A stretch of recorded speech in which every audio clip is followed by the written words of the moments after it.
Hello my loves, so today I'm looking slightly different, but this video is going to be telling a few scare acting stories, so do pull up a pumpkin spice latte around the fire and sit and let us tell you children our scare acting stories. The reason I am Selma'd up today is because, if you don't already know, as some people have made the mistake, I play Selma on this channel.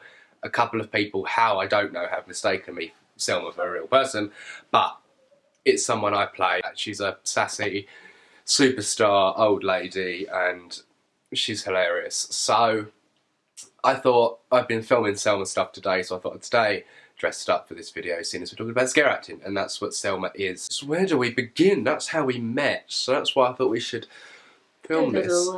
So I've got one from Selma's archive to begin.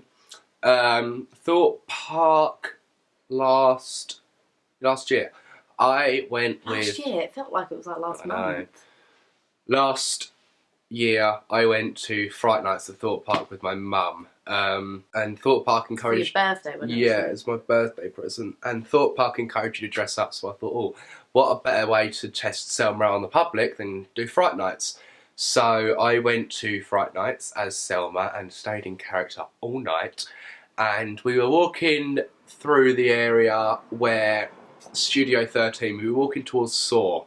We were walking through the area of Studio 13 where the exit and like the actors' smoking area was by the Blair Witch, which was like in front of me. Studio 13 was here, and Drag Me to Hell? No, it was the... My Bloody Valentine was just behind me. And I could see that all the miners from My Bloody Valentine were smoking, like, just in the trees over there. And someone ran up to me, bearing in mind I'm fully in character, and said, oh, it's the Blair Witch. She's from the Blair Witch Maze. She's definitely in the Blair Witch Maze. And I was like, what? And she was like, you're in the Blair Witch Maze. You're the Blair Witch. You're the Blair Witch. My mum was cracking up, but Selma just gave a load of sass, and she was trying to convince this person that I was not an actor here and I was a guest that was just dressed up. But they were convinced that I worked there. It took one of the miners who were working in My Bloody Valentine to come over and say, look, that woman there does not work here. She's just here as a guest. And they sort of fucked off after that. But yeah, that was probably sort of a highlight, compliment, if you suppose, because... How did we meet? We got asked from my college. I went to college down here, and people who worked at the Hot Farm at that time asked a load of actors, photographers, media study people to come down and just give it a go, because they needed more volunteers. First night I was there, I was one of the dead whores from Jack the Ripper, so I was walking around, blood pouring out my face, going up to kids, making them cry, made one of them pee themselves. I was so proud of that. While I was working in quarantine. He was working at quarantine at the time. And then, anyway, the second night, I came back, getting ready to put the makeup on and everything. They were like, oh, we're not doing the whores anymore, because it was just too cold. It was nearly snowing outside. And I was wearing a mini dress with fish tights. It was freezing. I had to keep going inside for a pumpkin latte. Not really, but you know. So then they said, oh, you could do clowns. And at the time, I'm petrified of clowns. So they said, okay, don't worry about that. Put these scrubs on, splattered paint across my fucking face, went, in you go, chucked me into a maze. I was terrified the first time. And that's when I met you. Behind a bus. Behind a bus. Only we'll know what that means. Only we will. But anyway, it was a wooden bus. Of course, the Hot Farm budget's not going to get a real double-decker bus. And it was probably the best 2 weeks of my life. Seriously, this is when we met. And one time, because I smoked terribly at the time, Harley didn't smoke at all. And I was desperate for a cigarette. And I kept going out every 5 minutes for a cigarette after scaring people. And our manager at the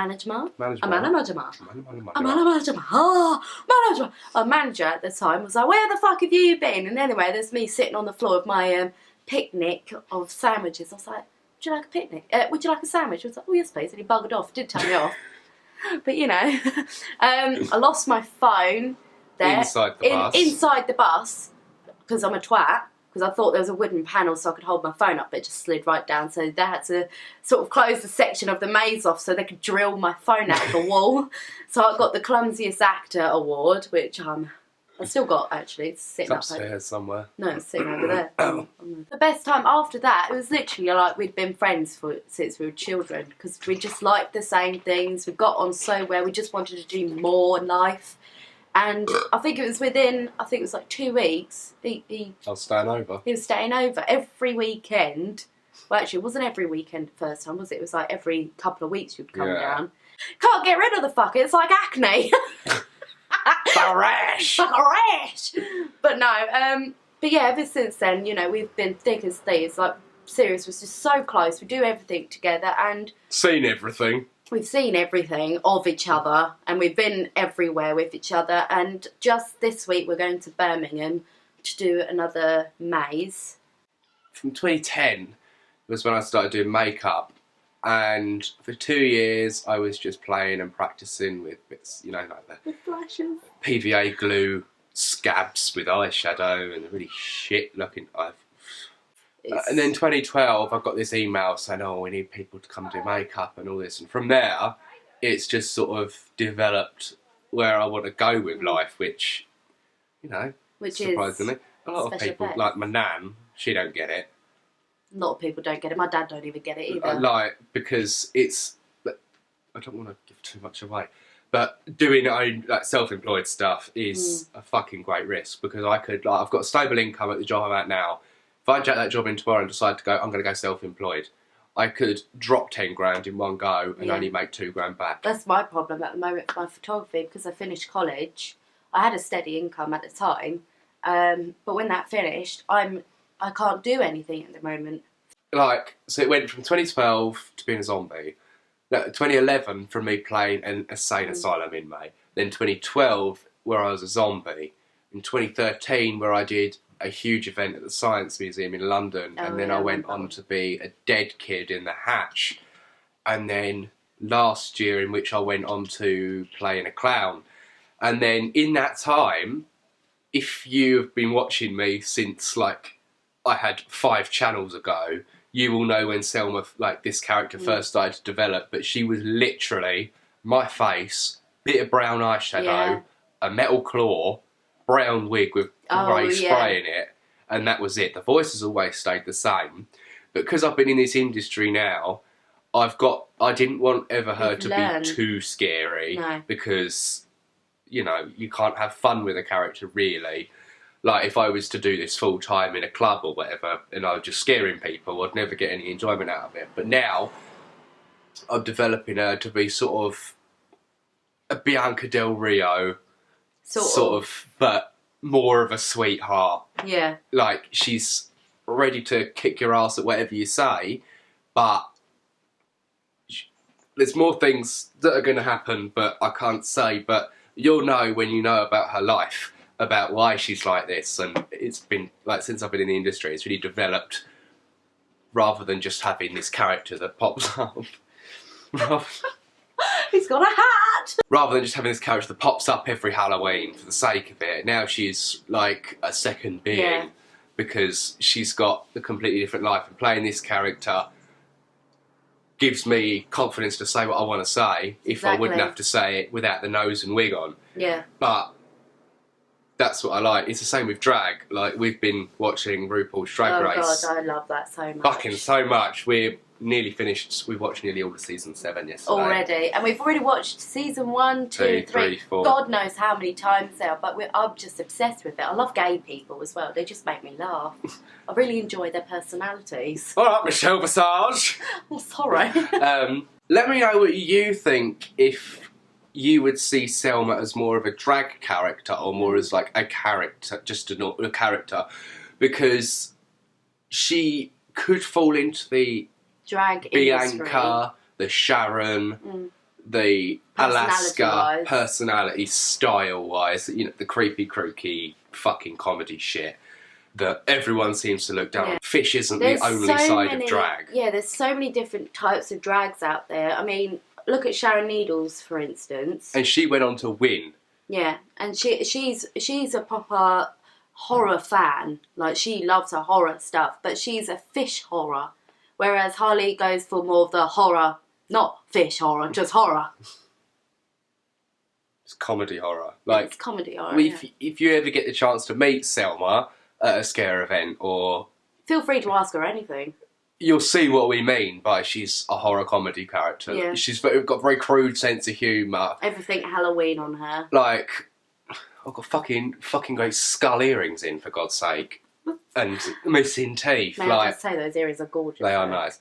I just like the little feet that just... You know, if you're... I don't know how this managed to go on to drag when we was talking about working in mazes, but... I don't know, but it's always about drag with us. Fucking love drag. Don't let anyone, if you are thinking of getting into character acting, or especially character acting, like what I do with Selma, and you want people to hire you out for entertainment, don't let anyone tell you what you can and can't do, because character acting is even more open than drag. Yeah, there's no limit. No limit. No. Like, you can cross the line with that. A bear that has lipstick on. There you go. You can be a crude, sassy old woman.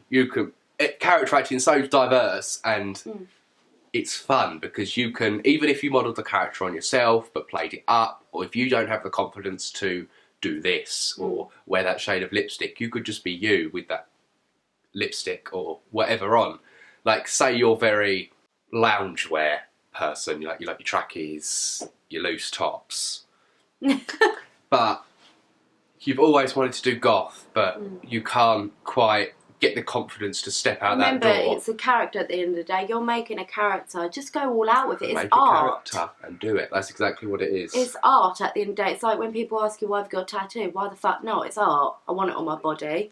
That is practically what it is. Imagine yourself as a canvas, and you're a blank canvas already, and you want to be a new you. The only way you can do it is create your new character and think, right, goth.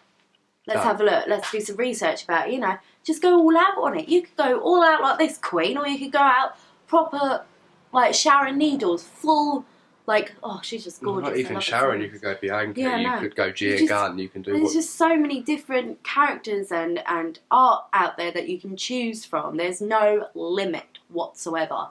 Like, I've been thinking about making my own bloody character, but it's not going to be an actual character like Selma. It's just going to be a video, like proper, YouTube stuff. And I'm just going to make myself up into something. I don't know what it is. Might draw lipstick on my eyeballs or my eyebrows. I'm not quite sure yet. Just have fun. But with drag, it's exactly the same. Like, obviously, you've got some limits you have to stick to with drag because, you can't walk around untucked. Oh, really. No, you can't really. You've got to be a female impersonator. That's what drag queen is about. In my eyes, drag queen, the only limit is you're a female impersonator. So when I got told that this isn't drag, I've got tits. If I wear something loose, tighter fitting, I'll tuck. I've got a wig on. Yeah. I've got mascara, lipstick. This is a female character. I wear nails, things like that. But yeah, don't let people limit you. Should we try and get back to scare acting a little bit? Yeah, we've gone off the ball a bit. Right, where were we? We only just spoke about how we met. Okay. Alright, let's... We'll move on to next year. When did we do next year? I got an email from a lovely, lovely lady called Julie Rose Bauer, and she wanted to put on it's sort of an experimental event to see whether it would work at the Science Museum. And if you know the Science Museum in London, you know they do their late events, and that's basically when everyone's left and a certain number of tickets are sold and something goes on.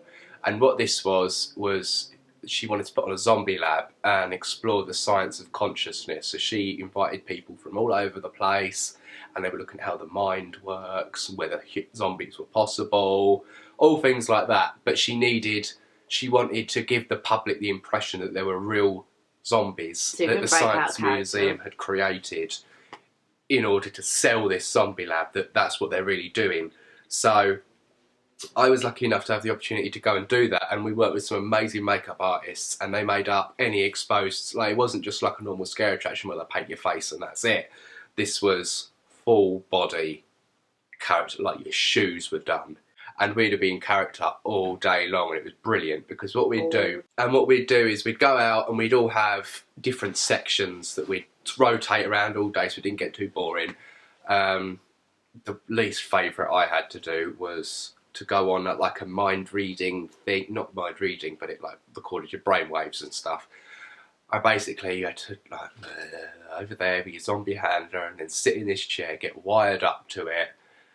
But I don't think that these scientists knew that we weren't supposed to be breaking character, because he'd sit there and start talking to me and be like, oh, I'm just going to do this, I'm just going to do that, are you okay with this, are you okay with that? And I'm like, because I can't break character. There's like 20-30 people watching me on top of this platform. There was other fun times, like me and my friend Amy Floyd. I do love a bit of Amy Floyd.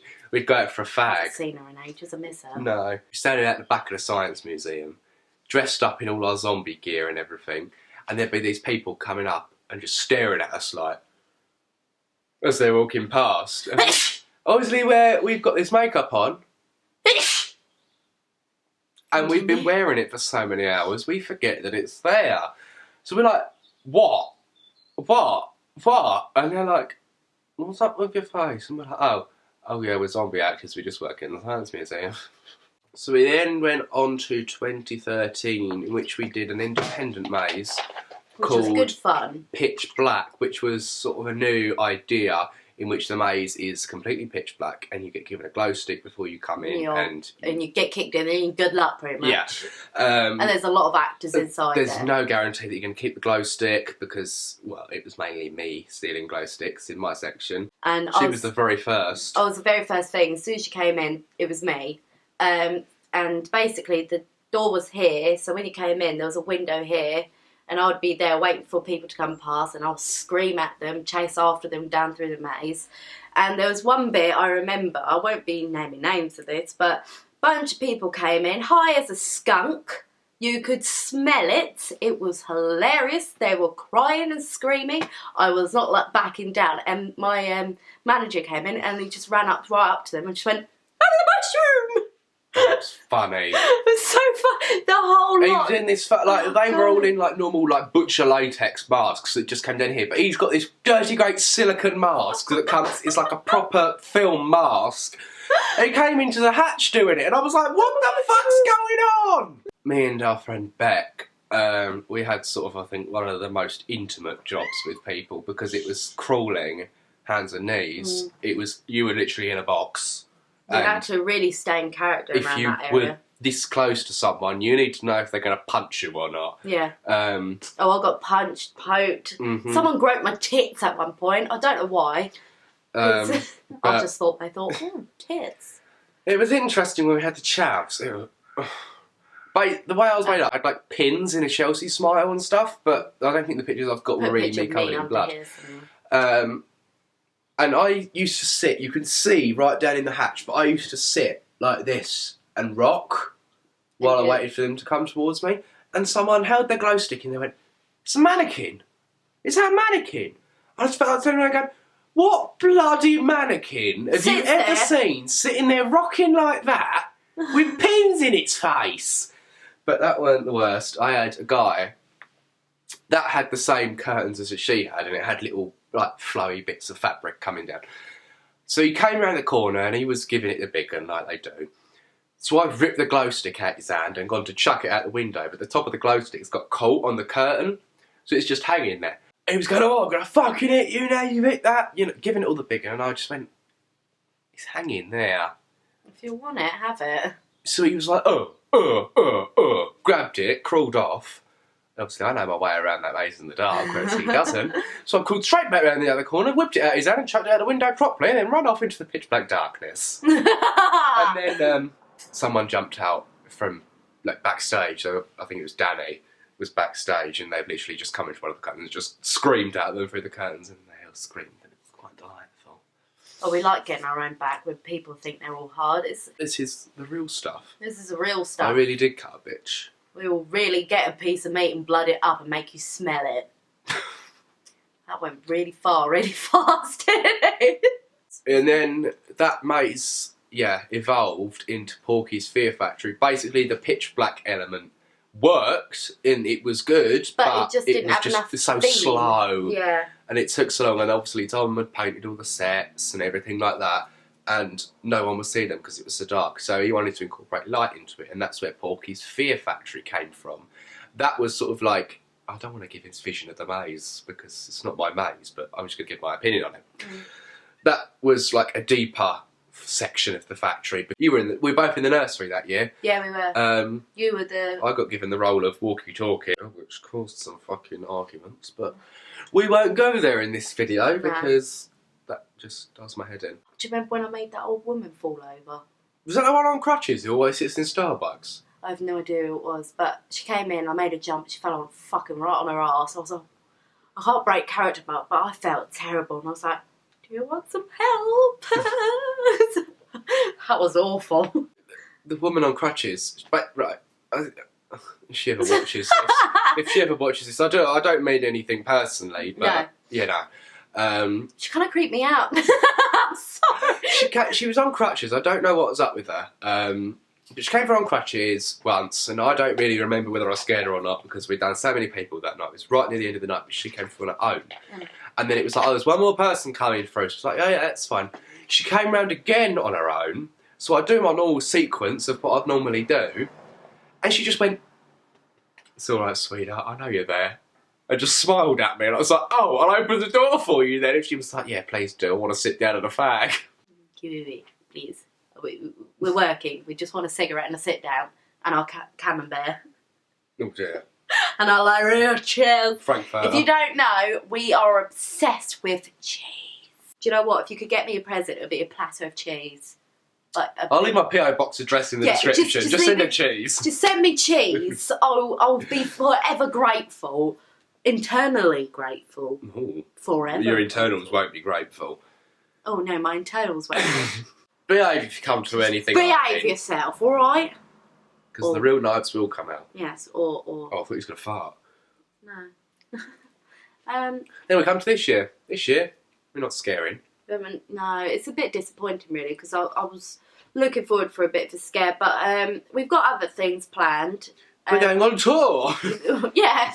Well, when we say we're going on tour to visit other mazes. I do miss my October scares. Gets it all out of your system. I think we should probably sign off now. If you enjoyed this sit down and like, I'll ruin Michelle over here. Just chatting about shit and life and how you should be accepted for what you are and who you are, whatever. Do let us know because I'm sure this is a nice easy video to film because we can just sit here and talk shit. Talk. Give this video a thumbs up. Give this video a thumbs up if you enjoyed. Leave a comment down below and I shall see you all tomorrow. Right, so today I'm going to show you the go-to look that I'd like to use in a haunted house when I work in a haunted house.